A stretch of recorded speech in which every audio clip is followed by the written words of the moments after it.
Do you know why I won? That's because I read the third chapter. Verse of Pauly Shore. Or the gospel of Pauly Shore. The gospel of Pauly Shore. He said, and in it Jesus says, "Leaning Tower of Jesus." Hello and welcome to the Game Brew Podcast, episode 11 on August 15th, 2017. I am your host, Ian Richard, and I am here this week with our wonderful panel, Chris Wrights. Hi. Alex Reiter. What up? Dan Rotz. That guy sucks. And Will Shell. Howdy. This week we'll discuss our favorite fruits in gaming, and we'll talk about forgotten relics of gaming history. But first, it's time for a beer.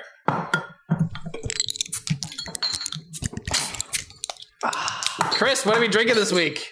Victory Golden Monkey. Victory. So if you recall last week, I had some of this, or not last week, a couple weeks ago, in the last podcast, I had some of this with my whatever the fuck other beer I was drinking, and decided that we should drink this by itself. It's pretty potent. It's a 9.5 ABV beer. Gets you drunk. Hey, potent. It'll get you drunk.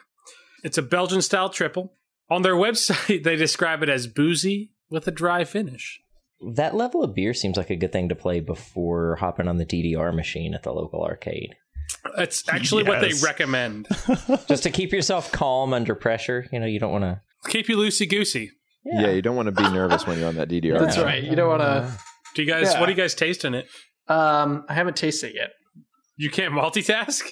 I was listening. You were listening to your beer. No, I really can't. Oh, let me take a... I'm going to take a... Yeah? Tell me about, what is a triple exactly? How does a triple work? Because I taste the Belgian. Like, I can taste the fact that it's a Belgian, and it's not like it does taste strongly of Belgians. It's just like three of them. Like three of them. You know what? I'm not getting the spice that they're talking about. I'm getting a little bit of fruit, like soft fruits. But I'm not getting spice. What kind of soft fruits? Like a plantain. What? A plantain? Banana. Well, it's not sweet enough to be a banana, but it's kind of... Well, too bad. There's fucking bananas in it. Oh, is there really? Bananas and clove. Oh, the clove. There it is. That's an interesting combination. Meh. I'm going to be honest, I'm not sure I like it. Oh my gosh, you don't like it? It's like... For being somehow in my brain, I've equated Belgian with a very smooth, like round taste because of wheat beers, and this is really harsh for a Belgian flavor. I don't think it's harsh at and all. I'm not.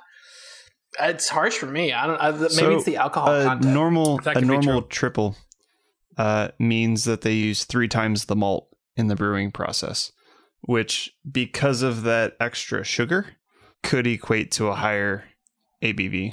But it also makes it a little sweet.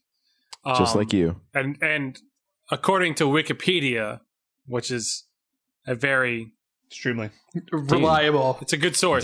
There are other sources? Yes. In the US, that's how you describe a strong ale. One of the ways, like it. Interesting.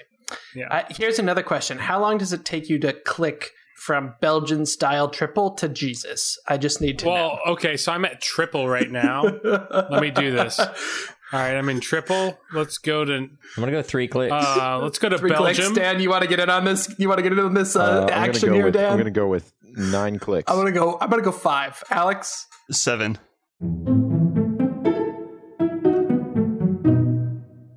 Okay, so I started at triple. I went to Belgium. Then I went to Roman Catholicism. Ooh, we're getting close. That's 3. To Jesus Christ. In between the 3 and the 5. No. That's 3. It's 3 because I started. Started Belgium. Yes, Who it's 3. won? Who won? Great job, Will. Congratulations. All right, so let's go ahead and move on. We'll continue to keep you up to date on this beer. Chris, you've been playing some old school and new school stuff. So I've been playing Pillars of Eternity. It's a game that I got from our favorite place to get games. So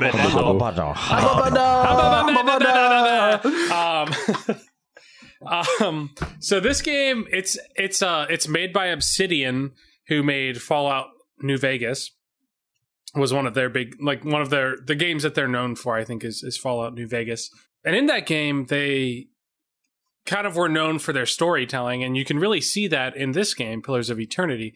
But what I really enjoy about it is the fact that it's basically, if you like playing Dungeons and Dragons, which That's I know me. some of us here do. I like that. Where's the Mountain Dew?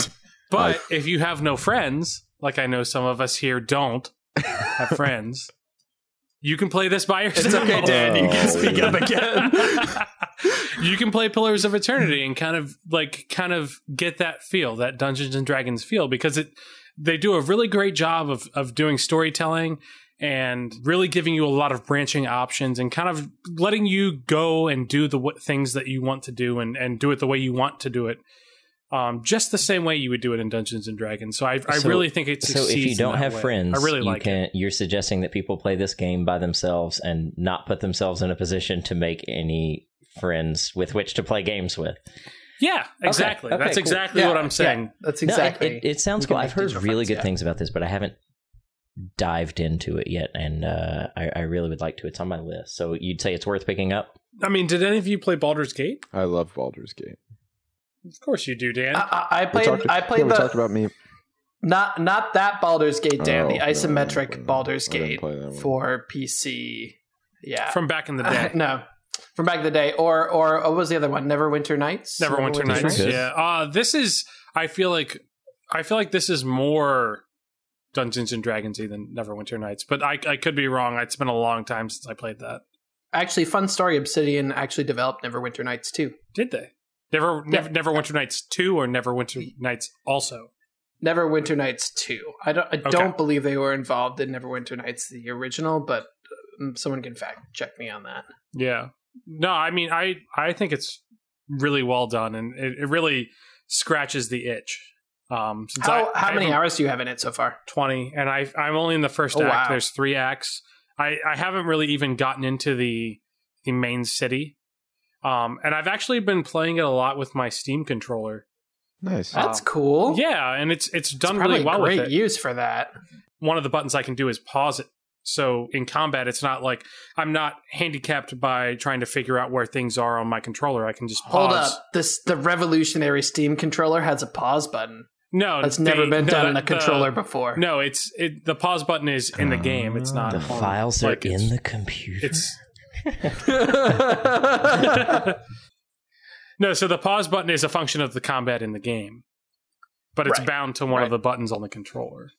Hackerman update. That's what I'm trying to say. Yeah. Obsidian Entertainment did a lot of sequels. Star Wars Knights of the Old Republic 2, Neverwinter Nights 2, Fallout New Vegas, Dungeon Siege 3. They developed South Park: The Stick of Truth, which if you haven't played, you should. Oh yeah, they did do both of those, and they're doing the fractured butthole. I'm sorry. What was that, Chris? Yeah. The fractured butthole. Fractured butthole. You gotta emphasize the syllable. Butthole. It's the butthole. Yeah. Oh, they also did Alpha Protocol. Yeah, they're releasing, that's rough. They're releasing Pillars of Eternity 2. No, so like the way I found out about Obsidian was New Vegas. There's been rumblings that they've been trying to do something with picking up a Fallout like side piece, like before. I'd be Fallout good with 5. that. They did a good job with New Vegas. New Vegas was great. There's been rumors of doing New Orleans. That would be cool. That would be cool. Along the same vein. Yeah, but can you please have a sousaphone that you can wear as body armar? I'm sure if please they do let New it Orleans, shoot grenades out of it. Oh my god, because that would be awesome. Ooh, or if it was a fat man. Fat man? Yeah, is that what they? Yeah, if it was like a way to wear armor but with a fat man on it, that'd be awesome. Side note: the guy that wears a sousaphone and shoots flames out of the bell with like a propane tank that he has attached to the bell is actually one of the original animators of The Simpsons. No way. Nice. Yep. That's cool. Now a flaming tuba player. The tuba is flaming. Tuba player. The tuba is flaming. Yes. Yeah, the tuba is on fire. The tuba So, cool. I'm glad you're enjoying it, Chris. I want to say I put like 6 hours into it, but probably only really got 3 hours in because I went back and remade my character. Yeah. And what character did you make? It's been a while, so I don't actually remember. Probably, I know I made a ranger at some point because I had a bear following me around. Dan, what did I make? Did you make a dwarven barbarian? I sure did. Oh boy. I like that I just know that like right off the bat. It's just like he's got the beard. He's got the beard and he's got the arms. It's what I'm all about. Who are you using for companions right now? So I'm using mostly the companions that are and describe like who they are, like what their roles are. So there are you can hire people that you kind of make your own companion, but you can also get companions that are like in the story, I guess, and they have their own paths that you can kind of follow. So there's a wizard that you find. There's a wizard and a fighter. In the first area you find, spoilers, I guess. You son of a bitch. If there's a wizard in the role-playing game, God, Chris, some things people want to enjoy for themselves. Up quickly a wizard and a fighter, just to join me, the fighters to join me. And then I have a ranger, a dwarven ranger, I can't remember the race, but a chanter, which is kind of like a bard. Oh, that was the other thing I did. Yeah, which I thought I really like that. I love the way that they do that because you kind of get to set their chants, and it's kind of like they're saying verses of a song, and you kind of get to choose the verses of the song that they're singing, and the different verses have different effects on your party, which I thought was really cool. And then I also have a priest just for shits and giggles, healing stuff. Sounds about right for an adventure. It's a good party, It's a good party. Speaking of good parties, Dan, what have you been doing lately? The opposite of that. It's been a busy week or two. So and Will will probably tell you the same thing. I know we've both had similar weeks in the past couple. It's just lots of work. Yeah. Word. I guess the most recent things I've been playing, I played some ping pong with my brother the other day. He won analog ping pong. Analog not game. Pong. Because that one you need an Atari for. I don't have that. Analog is kind of like VR, right? But you can see it's kind of like VR, but you can actually feel the things, like, and touch them, which is kind of cool. The response is really good. Whoa! Dude, that's going to be huge for porn. That's like a huge step forward. I actually forgot about this until, like, 2 minutes ago when we were just talking. But at the camp, so I'm working at a band camp, and this one time. No, actually, it's been a few. We're not gonna make those jokes on this podcast. Come on. To those jokes. I completely forgot that I've been in charge of, we have this thing called mandatory fun, which is where we make the kids do something as a group for a good 45 minutes. And one of the things that I've been in charge of is they've been playing Super Smash Brothers Brawl in a tournament. And I've just been like watching the room, like making sure no one's like getting any fights or doing anything dumb. But yesterday the kids were like, "Oh, Mr. Rutz, you should play." I was like, guys, I don't know if I really should, So I jumped on, was Ganondorf, and just beat the crap out of all these high schoolers. Yes, you did. Yes, you did. Like, they were just like, "Oh my gosh, Mr. Rutz still has all of his lives left. What's going on?" And I was just like, "I'm just work that dodge game, guys. That's all you got to do." Well, he doesn't have that dodge game. But if you get up high and you do that down kick, like, people just... It's. You mean a falcon kick? It's like a falcon. It's a falcon kick. Let's talk about that. More powerful. It's a falcon kick. It's a falcon kick. It is, but it's more powerful, which is why I use Ganondorf. Dan, mandatory fun time as a title sounds like the most Third Reichish thing to make children do ever. Everybody shall be doing the mandatory fun. Everybody will come to the room, and we will. You must have fun. You must have fun in here. You will make the macaroni pictures, and you will love the macaroni pictures. Oh, that's hilarious. Will, did you dive back into? Did you pick up your little Game Boy and get back to Zelda this week? I've had a really busy 2 weeks. I've been working on some habits the past several months, and I've worked on just some things to better myself in life, one of which is going to the gym regularly and, and pumping up. Yeah. Okay. And I've been doing it long enough to make it a habit. And I really want to try out, maybe some of our listeners or one of you guys can recommend one, what's it called? It's one of the gamifying apps where you do certain tasks or you want to build certain skills and you get points for logging time in those, and then you can participate in the game in some fashion. You can buy creatures or components or games. And I really want to try that. Like Habitify is one, and there's a few others.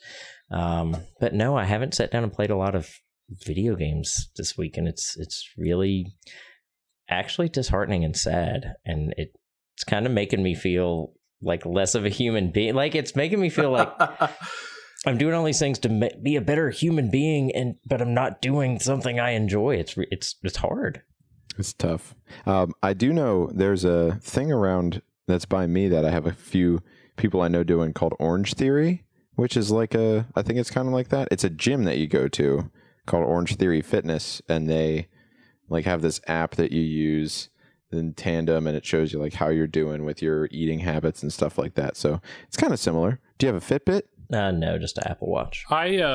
Just an Apple Watch. I did try one of those kind of things. It was called Habitica, and I thought it was kind of cool. It kind of penalized you for not doing the things you said you were going to do, and you could gain money and stuff to like kind of equip your character so you could go on raids with other people, which I thought it was pretty neat. But because I was the only person using it, I didn't really get that into it. But I could get into it, I guess, if I would other try people were doing it. I'm actually still using Habitica. Are you really? Yeah, because I think I told you about it. Right? What do you use it for? You did. I just use it as a checklist. So when I have a list of things, so Habitica is an app. You can add. There are a couple different categories of tasks you can add. You can add habits, which is things that pop up every day. They're like your daily quests, and then there's a checklist that you can add, and when you check off a task, you get experience and you get some gold or whatever, and you slowly level up your character, and everybody starts out as a warrior, and once you hit level 10, then you can subdivide into another class, and you're getting gear and like raising pets and doing all this fun stuff. But I essentially just use it as a checklist. So if there are a bunch of things that I need to remember to do, instead of writing on a piece of paper or setting an Apple reminder, which doesn't allow me to level up a cute little sprite and grow pets out of eggs, I put it in Habitica, and then I go back and check them off. But I mean, you can make it easy, as simple as brushing your teeth in the morning. Remember to poop today. or like, yes, I remembered to wipe my ass today. You can make a thing for that, and like, so it's very customizable. I'm downloading it right now cool. as we speak. So am I doing it. Yeah, check it out. Yeah, we should make a raid group. While you guys download that, and then we'll all friend each other, and we'll check in about that later. I'm going to talk about a couple things. First, Cloudbase Prime, which was something that one of our listeners actually recommended. It's a Steam game, I think by a one-person dev team who it looks like they've done all of the acting and all of the programming and stuff. It's a pretty... It's a very indie title. So this is almost like a game jam game. Like, it looks like it's almost like a college student or a high school kid put this game together. So it's in like Game Maker or RPG Maker Pro or something like that. It's not RPG Maker. It's more than that. Okay. Yeah. It was probably made with Unity or Unreal. But it's more basic than what you normally see, I guess. The closest analog that I can give you to this game is Jumping Flash. Do you guys remember Jumping Flash? Nope. For PlayStation? Okay, so basically it's a 3D action platformer where you jump around and there's a lot of height to your jump. So you jump really high and then you kind of float down. And that movement mechanic is pretty linked to your powers. So in this game, one of the powers that you get right at the beginning is the power to change the terrain underneath you. So what you can do is you can make the pillar underneath you hit you from the bottom. You go flying in the air, and then you can shoot like robots and stuff as you're flying down in the air. And you can also knock the robots up in the air and then shoot them as they're flying down. So it's all about like knocking things up in the air and then doing cool aerobatics and then falling back to the ground and using your power skin. So that primary mechanic is actually really well utilized. I think generally the gameplay is just a little bit slower than I'd like. And because it's a one-person developer, it's pretty light on content. I think there's only 4 or 5 worlds, and I blew through those in less than 2 hours. But I mean, it was, I think it was $10 on Steam. It was cool to support someone who's kind of working on their own thing. So thanks for recommending it. And if you have another recommendation, let us know. Yeah, it was fun. That's awesome. Yeah, you got to support the little guys. Yeah. I think that recommendation was from Wayne Yu, who's a guy that I think we've played some games with, and he's a good guy and plays trumpet in Soundmakers Union, which is cool. Well, thank you, Wayne. Thanks, Wayne. I appreciate it. Thanks, Wayne. It reminds me. Have any of you played a story about my uncle? No. No. Have you heard about that game? No. So it's kind of an action platformer. It's a short game, but it's all about platforming and using different like kind of lassos and jumps and things like that. And it kind of reminds me of like just the way the things are set up reminds me of what that looks like. Yeah. I can't believe none of you guys played Jumping Flash. This game was so fucking good. Jumping Flash. Jumping Flash 2, their original PlayStation Well, titles. I didn't have an original PlayStation. That's What? And you were mechanical fuck, rabbit. man. Dude, sorry. What? Did you have an N64? Yeah. Then how did you not play Zelda Ocarina of Time? What the fuck, dude? Because I had a PlayStation and Final Chris is Fantasy. right. Chris is right. I had epic adventures to go on and spells to cast. So you had an N64 and you didn't play Zelda Ocarina of Time, is what you're saying? That's not because I had a acceptable. PlayStation and I was playing awesome games. I had an N64 and I did not play Super Mario 64. That's more okay. I don't know. What? That was like a launch title for 64, That is wasn't it? sacrilegious. But I think that the best title was still Ocarina of Time. What did you play on your 64, Will? Goldeneye. There was this really cool... Banjo-Kazooie? Perfect Dark? Give me a few minutes and come back to me on that. Like I had... what was the racing game? Cruising USA? You played that? That's what you played? Fucking damn it. Jesus Christ. There was this game, I forget the title of it, but you played as this undercover agent and there was this plot to take over the presidency with like these clones. And you were Goldeneye? a clone. And it was a really cool action game, really good story. I don't remember what it was called, but it had a unique combat system where you could target limbs and things like that. And you could power up your own limbs. And that was really Will's fun. got a thing for limbs. That doesn't sound as good as Ocarina of Time. I have a thing for, I don't know, I like fun, simple limbs. games. I mean, He likes limbs. If anybody remembers what that game is called, please tell us. Killer Instinct. I played Killer Instinct. Gold. I played that on my fucking Game Boy. All right, Alex, what have you been doing, man? I'm so close to the All-Star break in my career mode in NBA 2K17. And So when is the All-Star break? Because I feel like I've played it's for a in while. February. It's like February 18th, 19th. Yeah, you got to make it all the way to February. Okay, I'm in December still. Which is I'll about probably be good by 46, 47 hours into me playing the career mode. Jesus Of the rookie season. Christ. So, but it's very exciting. I made the dunk competition because I have a lot of in the paint dunks for my points. And I also made Rising Stars game, which is played the day before the All-Star game. So I'm very proud of myself. Nice. Thank you very much. That's awesome. Well, congratulations, Alex. We're very proud of you. Yeah, I think I'm. What are you? What is your overall? My overall is like right now? 85, I think. Oh wow! I think I'm still at a 72. And I haven't bought any of my points. All of my points have been earned in the game. I haven't either. Have you been doing more of the stuff on your phone? Every once in a while, I do. Yeah, when I remember. You know, I did try to make a character on my phone, and it did not look right. Yeah, it's for me, it thought my beard was my face. So I just had a really big face. So I had to fix that. Mine worked, but my awesome. facial animations in the cutscenes don't quite work, and my mouth defaults to this. Just gritting your Subtitles teeth. for everyone.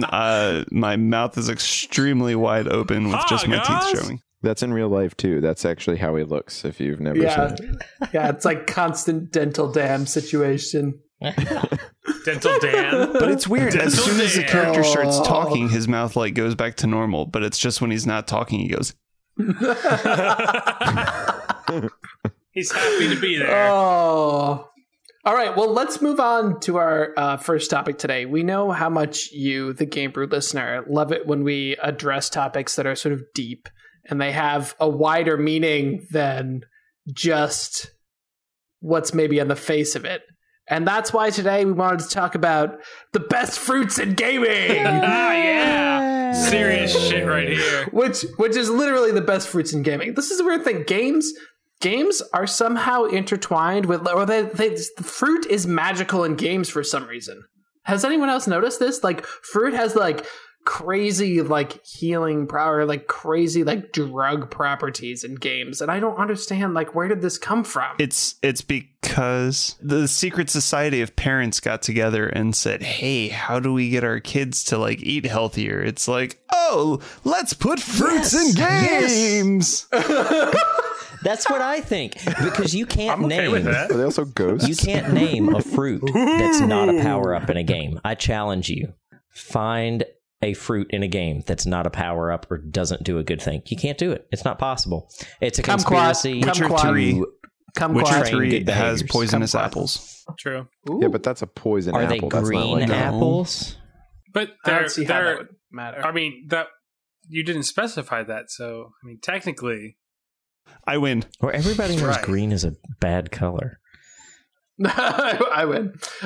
So I want to go to Chris first, who has a soft spot in his heart of hearts for fruits in Animal Crossing. so one of the best things about Animal Crossing. So when you start your game in Animal Crossing, Okay, first of all, explain Animal Crossing again, because why is this game fun? I have no idea. Animal Oh, Crossing you- is a game where it's the you best. join a little village of different animals, and you kind of you're basically the mayor of that place, and Because you're the only Racism. human, I guess, because you're shitty.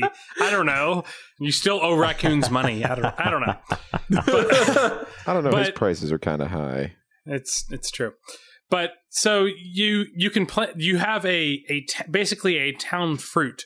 So when you go to other places, they have different town fruits, and it's kind of fun to figure out which one you have. But when you go to other places, you can also get their fruits. So you can have durians and oranges and all these sorts of different fruits growing in your town. And What does that do for you? Like, is it a gameplay mechanic, or is it just for shits you and collect laughs? your fruits to sell them so you can buy more stuff. And fruits that aren't native to your town are worth more. So Animal Crossing is basically Farmville. It's No, more like Stardew it's Valley better than than it that. is. It's like casual Stardew Valley, Yeah. if Also, that it's makes shits sense. It's shits and giggles. I wanted to repronounce the colloquialism. Colloquialism? Colloquialism. What colloquialism would be an informal way of saying something more formal. Is it just a saying that?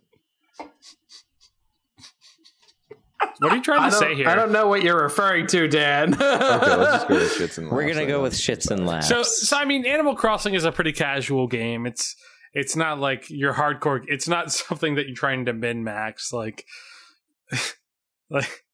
actually, that'd be kind of ridiculous if you min maxed Animal Crossing. Dude, I maxed Animal Crossing. My town's fucking pristine. But I mean, the fruit there is a big part of it because you want to get a good variety because you can sell them for different amounts. It's you want to prioritize fruits that aren't native to your place, which I thought was really cool. So that is very much a gameplay thing then. Yeah. Cool. Okay. So I have this theory about fruits in games and why they exist in games. It's sort of related to your previous theory, but a little bit different. So here's what I think. Because my thought is like the earliest fruits in games that I can remember are games like Streets of Rage, where you would pick up a fruit or like a ham bone or something and immediately your health would go back up, which is ridiculous. Which is straight up ridiculous. Streets of Rage had like full-on turkey. Yeah, right? And this would restore your health, or like the Ninja Turtles game where you would eat pizzas, but fruit was a part of this too.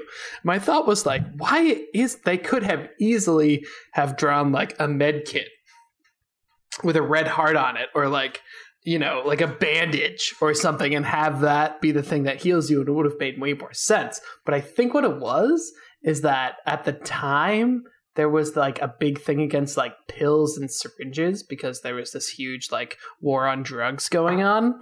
And so they probably needed to replace that with something else, and thus the fruit in gaming. I think it's just a natural... I mean, fruit is a naturally enticing, pleasing thing. I think it's just, hey, they're going to do this, and they know something good's going to happen when they run over this sprite in the game.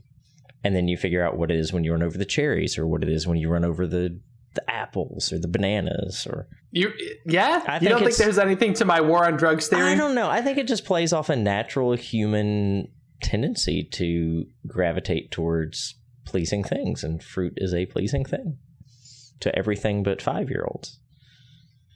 5-year-olds don't like fruit? I don't know. Some I think don't. 5-year-olds like fruit. It would depend on their parents. My nephew loves fruit. Your nephew has good parents. It's also interesting to me that of all the fruits in gaming, we all know which one is the best fruit. Bananas. Tomatoes. Bananas. What? You're all wrong. You're all wrong. How are you so wrong? Tomatoes, dude. Bananas. No, not tomatoes. Apples. Apples are the most ubiquitous. Yes. They're what in about everything. Cherries? And they're the most powerful. Cherries a close second, actually, Chris. So thank you for bringing that up. But tomatoes, apples definitely a first. No, tomatoes only occur once in a while. We're all in agreement that tomatoes are a fruit. Yes, of course. Okay, great. Okay. Continue. Never mind. Sorry. Tomatoes. It depends on whether we're talking scientific designation or USDA designation, but we're going to go with tomatoes as a fruit. Chris, pizza's a vegetable, so I don't know. It doesn't matter. Well, yeah, so is ketchup. Well, so when I think of tomatoes, I'm thinking of the Maximum Tomatoes in Super Smash Bros., which are actually from, I think they're from Kirby. I think. Yeah, Kirby had tomatoes. Yeah, that's right. Maximum Tomatoes. Those were some healthy-ass tomatoes. They cured half of your life. Those were some See, Chris is just proving my point. He's reaffirming my point, you know. Which is what? My point that fruits are used in games because they're a naturally enticing thing that are good for you in some capacity. And I think that's why fruits were originally used, and I think that's why it continues. They're just you gravitate towards, oh, fruit, that's good for me. I'm going to get that. Yeah, but why not use a candy bar? Because it's not good for you. Because candy's not healthy. Yeah, but it's more enticing. Candy bars Your are probably argument poison. wasn't that they're healthy. It's that it was more enticing. Early in gaming, imagine an 8-bit Snickers bar just looks like a turd. Just looks like poop. Poop is not going to heal you. That's a fair point. That's a really fair point. Apple is very easy to signify, like, it's easy artwork to make. That's a good point. That's fair. I'm glad you brought us back to apples, because I truly do believe that apples are the most powerful fruit in gaming. I would like to point out, especially in my life, I play Minecraft as a survival game because that's the person I am. I like survival games, and that's how I play Minecraft. And since Minecraft is just an expression of whatever it is you have inside of you, apparently all I want for my life is just to live. You just want fruits, man. No, but the apples in Minecraft are great because you can get an apple from chopping off a bunch of trees' limbs. Like if you sit there and chop and chop and chop, you'll get an apple. And so every time it feels like a really gratifying reward, and it actually means something, because early on you're almost starving, but you have to cut down a lot of trees. So you mean every you have once to punch in a while, a bunch of trees? Or make a wooden axe and then chop them down. Yes, true. And so those apples were always like a lifeline to me to like keep going. Like, you can do this. Here's an apple. Motivational apples. That's cool. Did they have pictures of kittens on them with like wearing business suits? No. But then they came back in Breath of the Wild, and then the apples in that game were amazing because you can just throw them on the ground next to a fire and they become baked apples, and then you can eat them for twice as many hearts. Oh man, so good. Apples are the best. Hacks. I loved and hated the cooking in that game. Yeah, it was definitely love-hate because it's so great. Like, the mechanic is great, and that it yields some really incredible results, and therefore it's really rewarding to do. It was tedious though. But it's tedious as fuck. But the song is so great. It's so cute. No, I hate the song. It drives me crazy. I love the song. I just wish that I could do like 20 of something while it was going on. I hate that song. I hate the like little maraca song that You fucking don't like the maraca song? Fuck off, dude. No, God, it's the worst. He's the best. It's so the worst. No, that's the best. I love Does he him. count as a fruit? Because if he does, he's the worst fruit. Well, he's a vegetable, I guess. Kind of. What is that guy's name? I forget. Oh, man. Give me a sec. Hestu, that's right. Hestu, the fucking maraca guy. Fucking Hestu. You didn't like Hestu? How could you Hestu. not like Hestu? I like, you know what? I do like Hestu. One of my favorite parts of that game was Hestu's Hestu's little fucking maraca song. That was one of the highlights of this game. That's like one of your favorite childhood memories. Great. It's true. It's not a childhood, it's an adult memory. Adulthood and memories. It's brilliant. Anybody else got a fruit they want to shout out here? Wampa fruit. Wampa fruit from Wampa fruit is from the Crash Bandicoot trilogy. From the Crash Bandicoot trilogy. What does Wampa fruit do for you? Like, so I'm really interested in fruit, Wampa fruit and the uses of it in games, as opposed to it just being there. Like, what's the purpose of Wampa fruit? Does it take you and throw it in your ice cave? It's your coins, like your Mario coins. Okay. And so if you collect 100 Wampa fruit, then you get an extra life. Okay, sweet. Aren't there like completionist things though too? Like you have to try and collect all the Wampa fruit in the level or something? Yes. Yeah, there are those goals. What do we think are the most iconic fruits? Because I think it comes down to only two, and that there are no arguing period on this. Oh, you mean like the actual fruit, or like in its gaming, representation? The most iconic fruits in gaming. I think I'm going to say it's cherries. I think it's either the cherry because of Pac-Man. Yes. Or I would agree. bananas because of Donkey Kong Country. Yeah. Because that was a big deal. Like, I think bananas before I think cherries. But yeah, I'm going to vote. What's up? What about bananas in Mario Kart? Those are evil fruit. Whoa! I didn't even think about bananas in Mario Kart. There's Good my call, answer. Alex. Those are the evil fruit. You're right. They're good and evil. Fruit. Depending on your side of the bananas, equation. Bananas are like the Force. Well, actually, if you think about it, because Mario and Donkey Kong were on two different sides in the original Donkey Kong game, that kind of makes sense. Wait, the original Donkey Kong game? Do you mean bananas like are Donkey Kong, where yeah. Bananas are the Pauly Shore of the fruit world. But you know what I mean? Is Pauly Shore both good and evil? Yeah. You obviously haven't read the book of Pauly Shore. I mean, that's how obviously. All right. Any other thoughts on fruit before we move on? It's delicious and nutritious. It is delicious and nutritious. nutritious. Prevents scurvy. Scurvy. Yeah. All right, Game Brew listeners, that's it for our first segment. Let us know your favorite fruit in gaming by sending us an email at thegamebrew@gmail.com or by hitting us up on Facebook, Twitter, or Instagram at The Game Brew. When we come back, we'll check in with Victory Brewing's Golden Monkey and discuss relics of gaming past. Stick with us.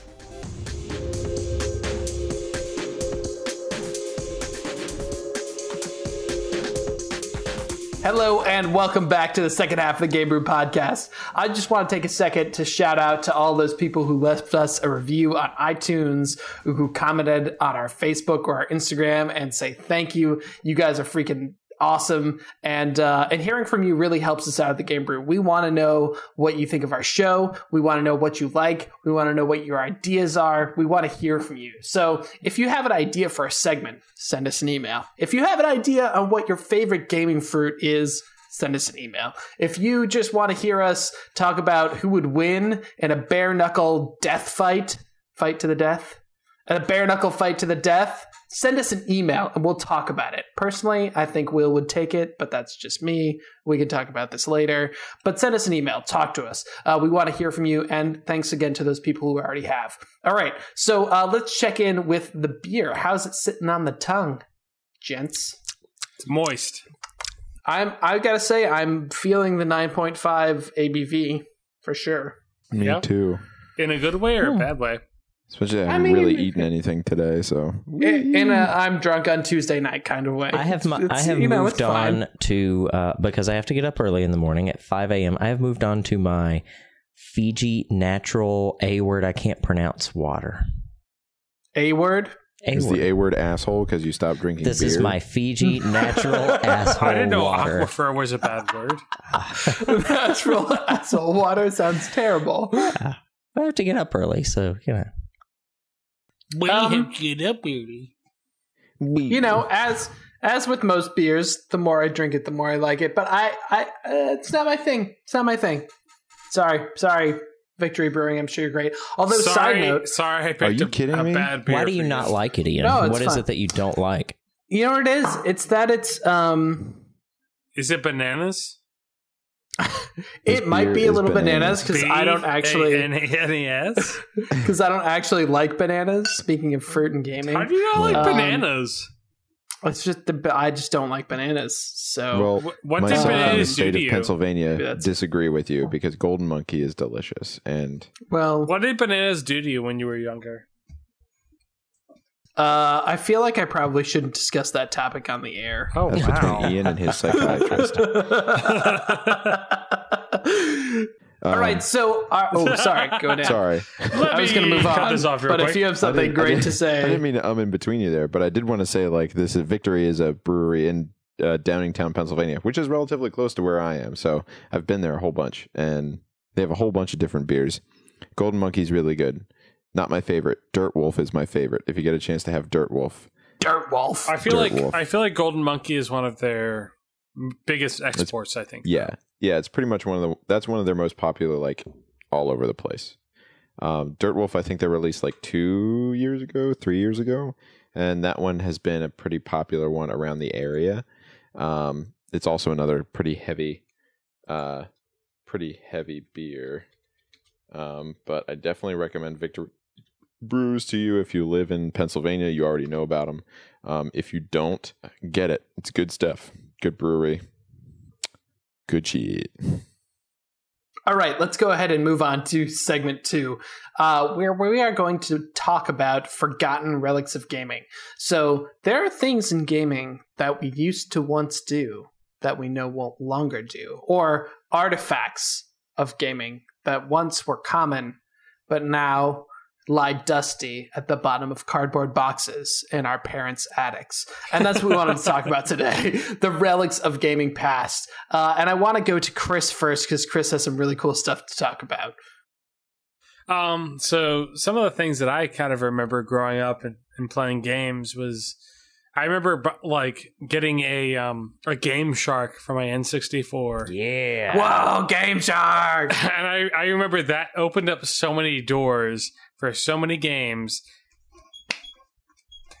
Everyone is making the Mama Shark right now, just so everyone has a visual. Mine was a Papa Shark, just to be fair. There was a Poppy Shark. I thought it was so cool. I had my Game Shark, and then I threw on Goldeneye. And then I could have basically any weapon I wanted.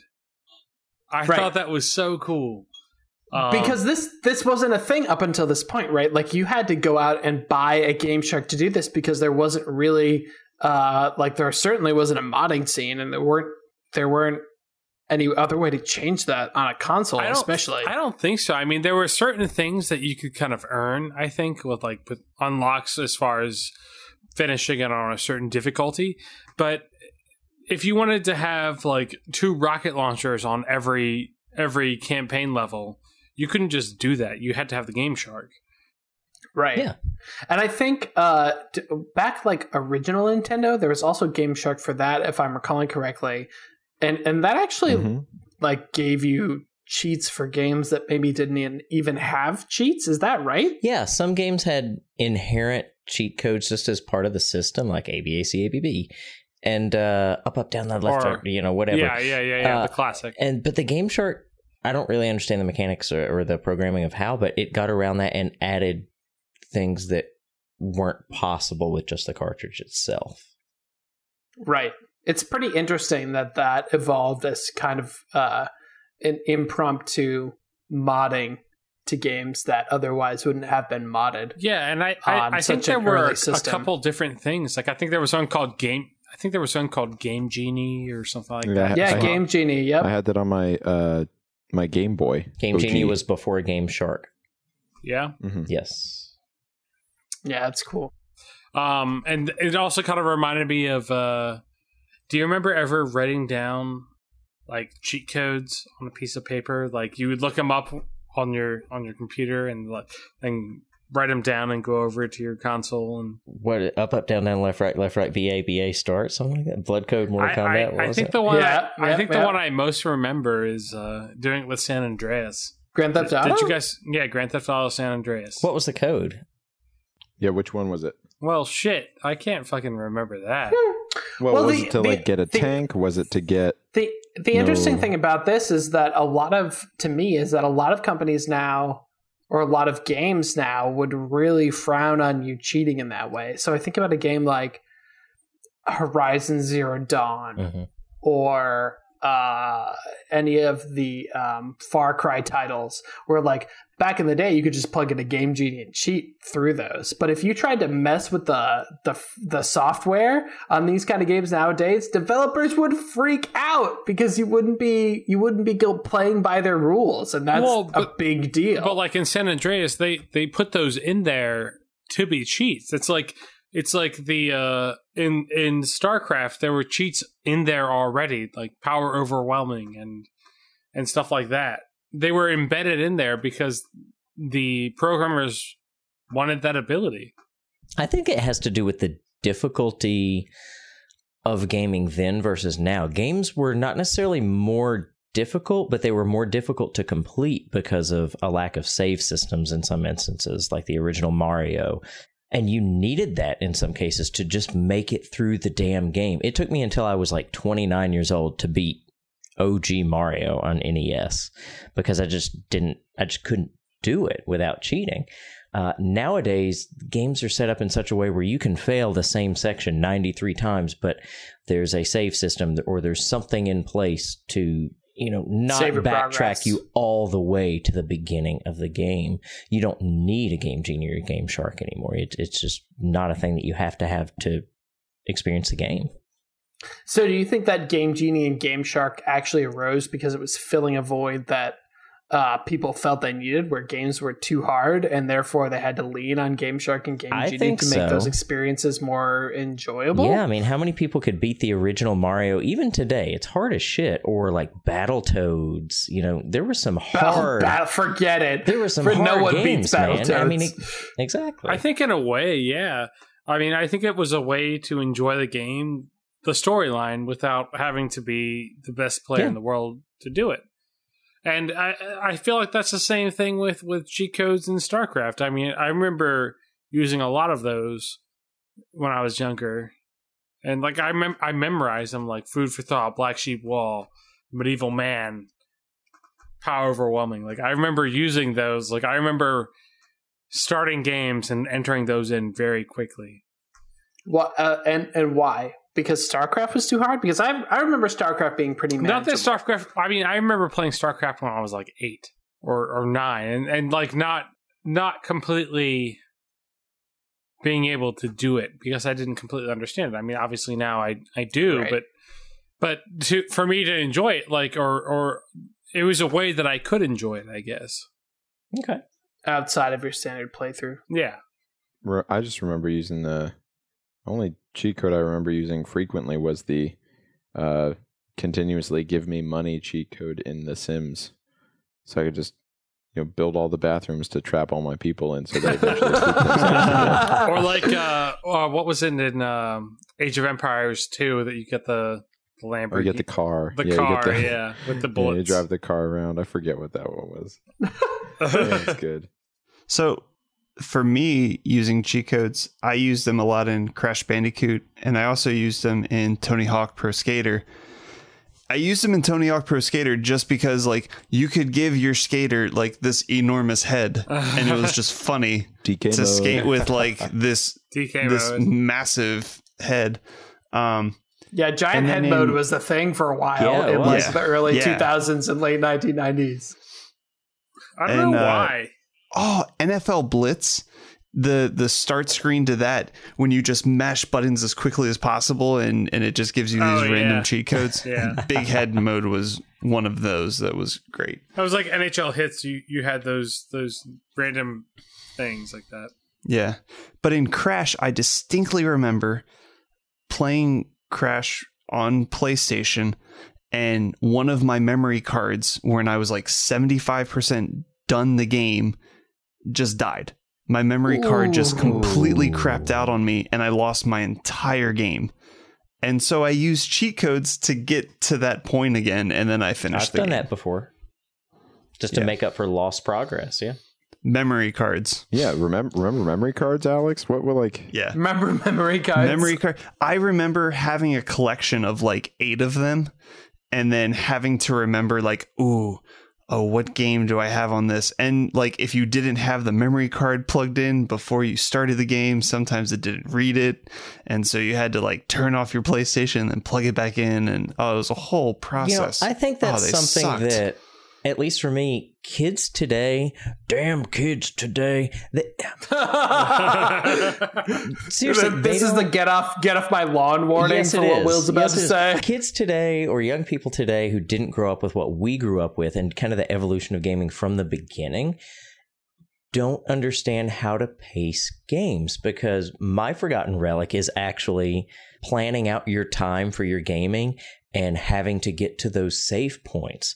People today, unless you grew up with that, you don't understand the struggle of, not now, Mom, I gotta get to a save point.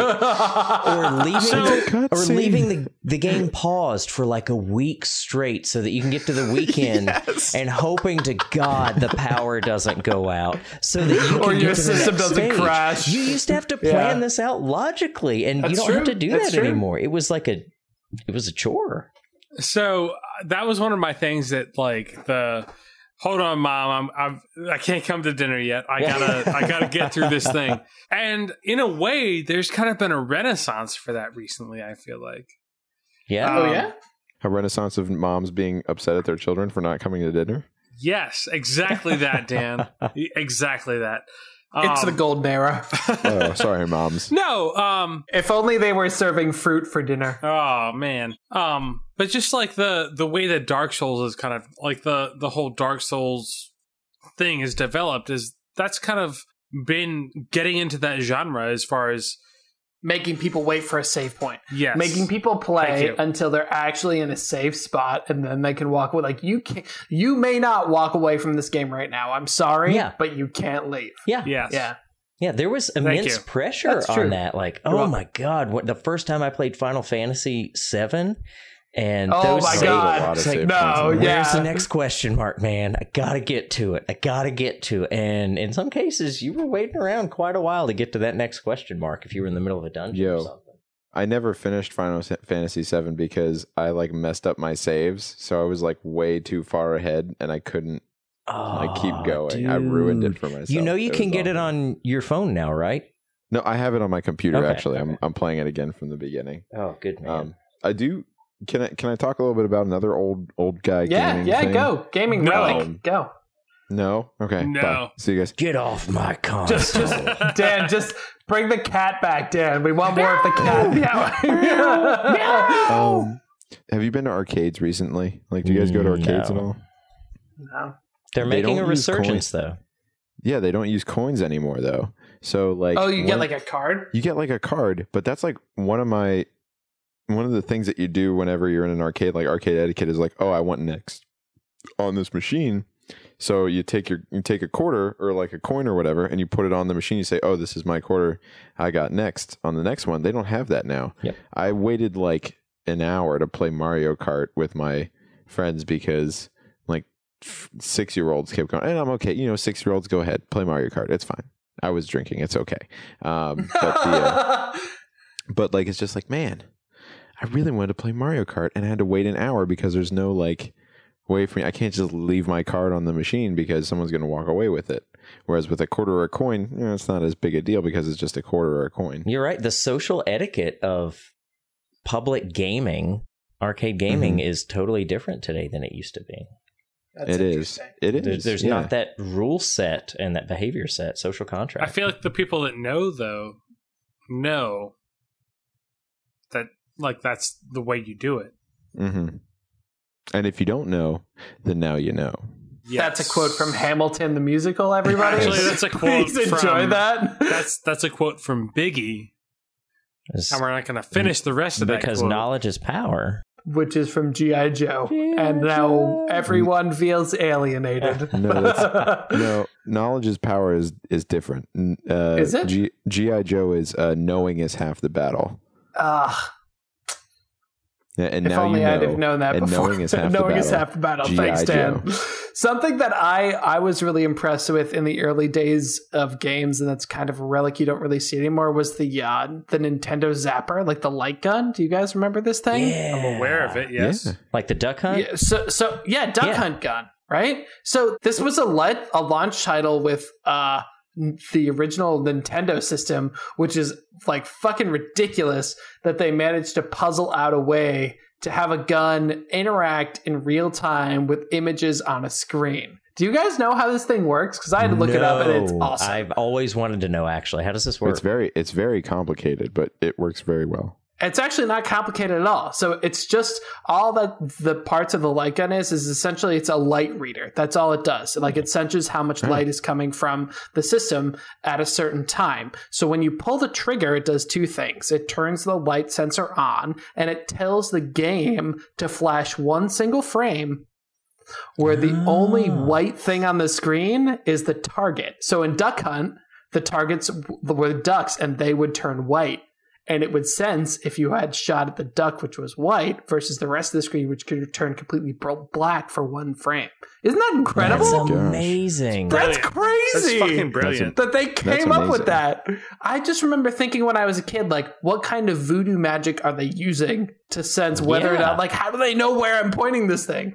Brilliant. So apparently early versions of the Zapper, you could just point at a bright light and then press the gun a lot and you would just win. But I guess they fixed that later, but I thought that was super cool. That's cool. Do you guys remember the Super Scope 6 for Super Nintendo? Is that the shoulder? It was the one? shoulder mount bazooka thing. I wonder if that's kind of the same thing. It had a lot of mini games with it, but I always wondered, like, how did it know what I was aiming with? That's cool. I imagine had that it in Super works Smash that way. too.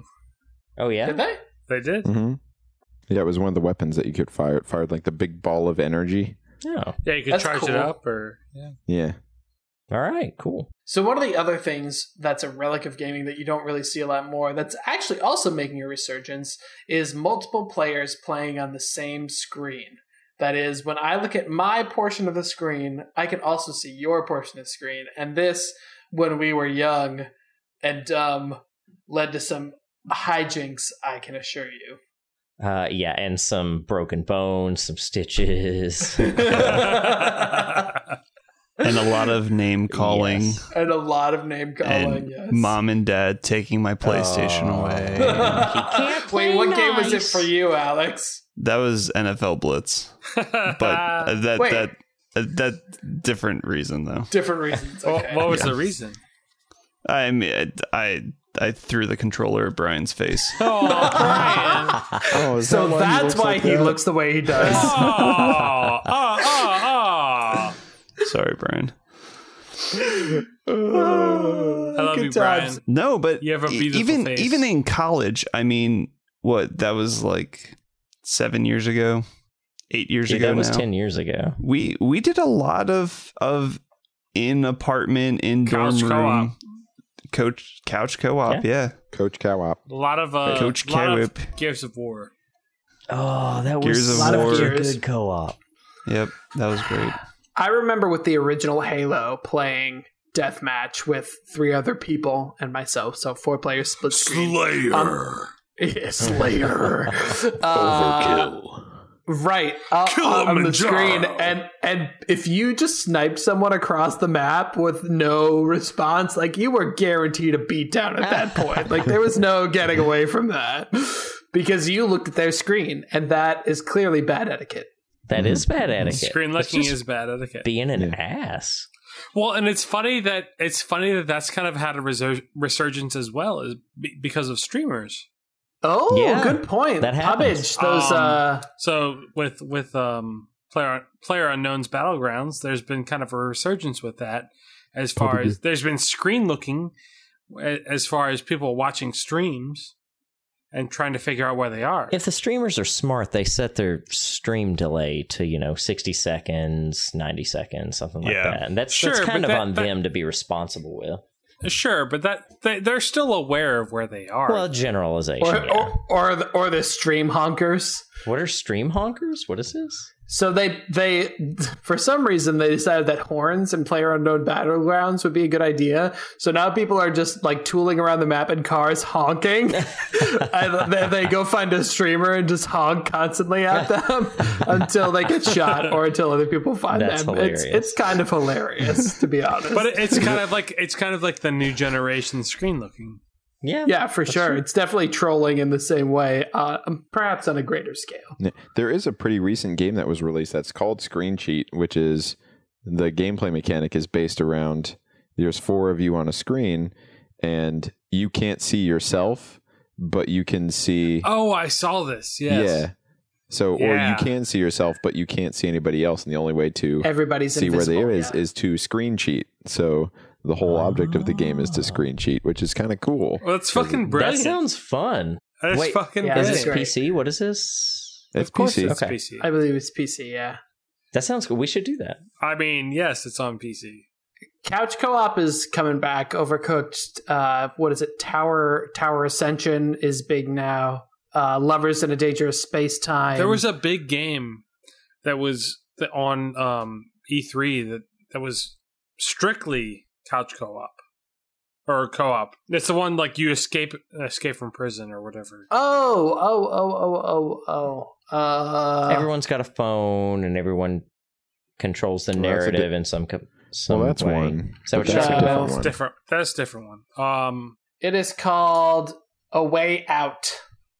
There's Out. one that's a guy that's been there a while, and there's a guy that's kind of new there, and they're trying to escape. And Escape. But yeah, it's strictly a co-op game. Sweet. Yeah, it's cool. What were the other things? There were a couple other things I want to talk about. Blowing out cartridges. Out of cartridges. Oh my god, yes. There was an art form. There was an art form, my children, to blowing out a cartridge. First of all, yes, as Dan did, you go one direction and then the other. You always want to be sure to cover the cartridge with your shirt because you don't want to blow any liquids in there. You don't want any spittle coming in contact with your cartridges. Oh, I never did so that. That's really important. Lauren doesn't agree. Lauren does not agree with that either. Lauren doesn't know. Lauren Don't cover it with your shirt. So make sure you cover it with your shirt. Very important. I'm imagining what she's hearing right now. As chief cartridge blowing consultant. Chief cartridge blowing consultant. Is that her official something title? You put on a resume?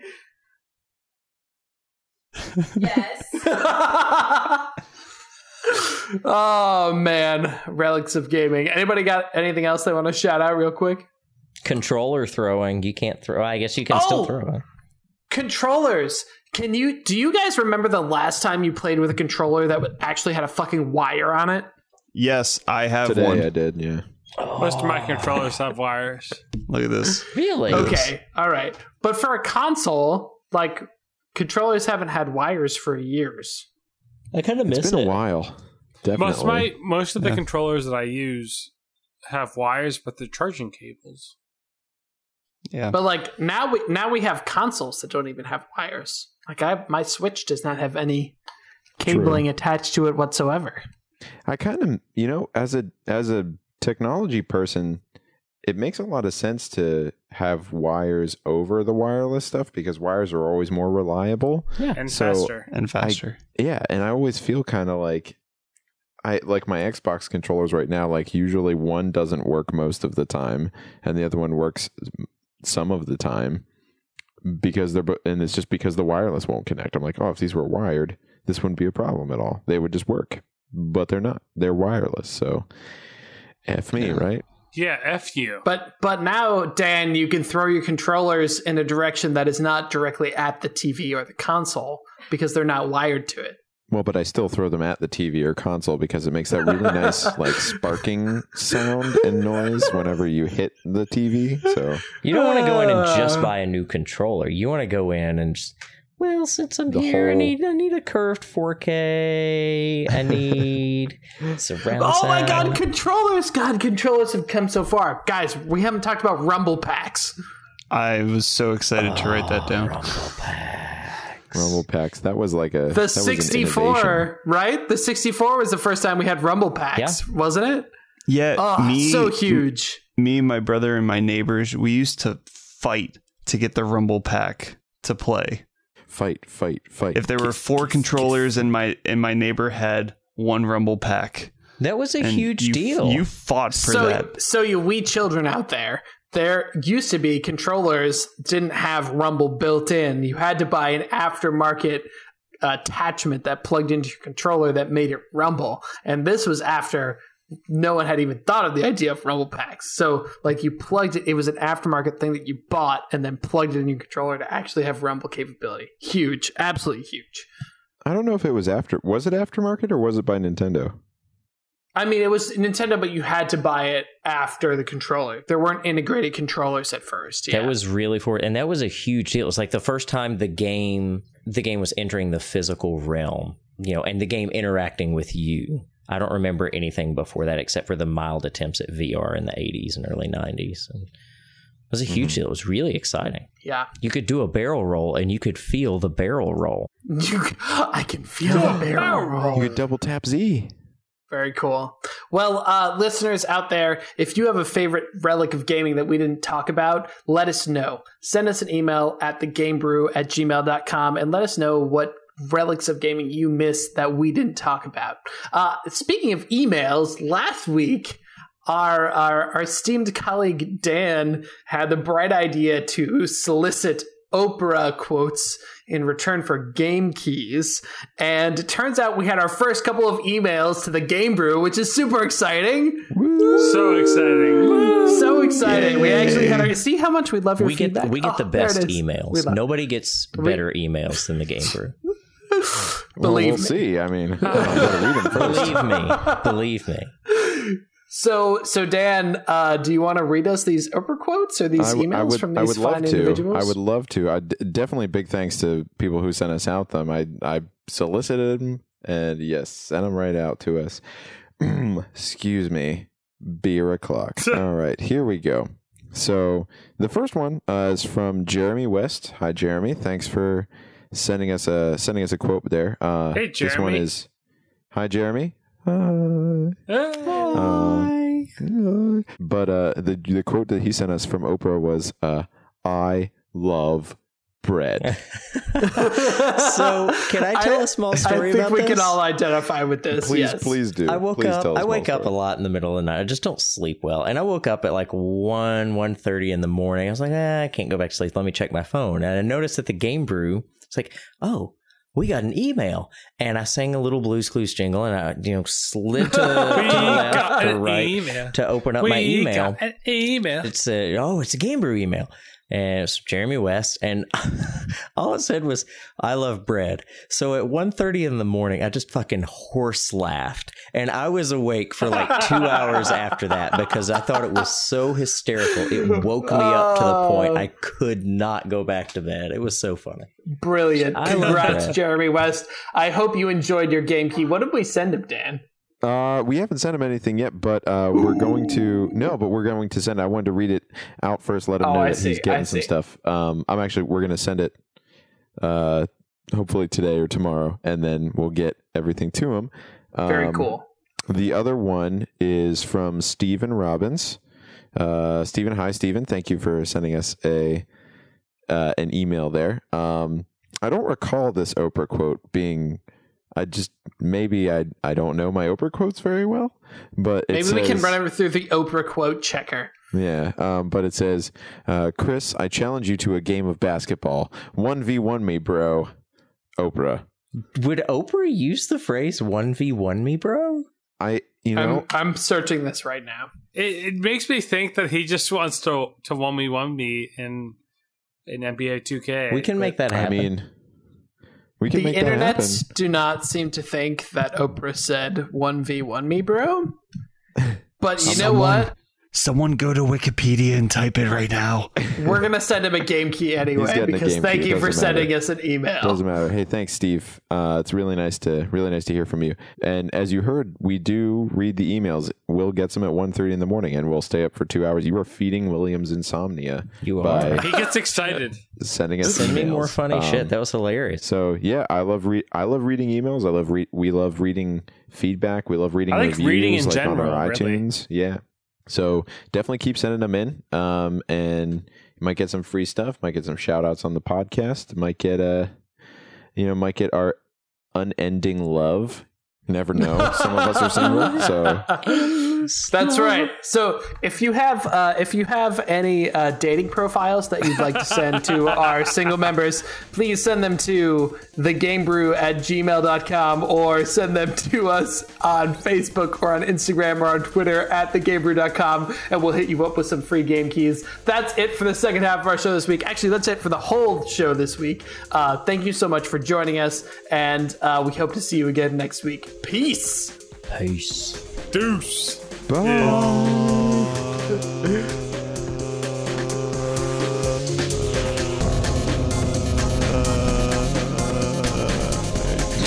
Wow, thanks for that.